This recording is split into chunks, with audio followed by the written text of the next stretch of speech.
The storm was ruthless. Snow howled through the empty street, and in the middle of it all, a tiny stray puppy trembled, alone, lost, barely visible beneath the freezing snow. Each second felt heavier. The cold crept closer. Hope felt far away. But then, through the blinding white, something moved. An older golden retriever stopped.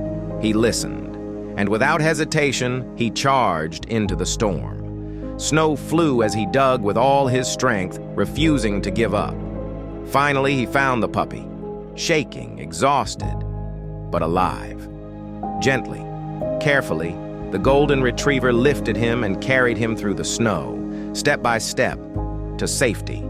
Inside the warmth, the storm faded. Two small bodies curled together. Fear melted into comfort. Sometimes heroes don't wear capes. Sometimes they have paws. Comment hard if this touched your heart.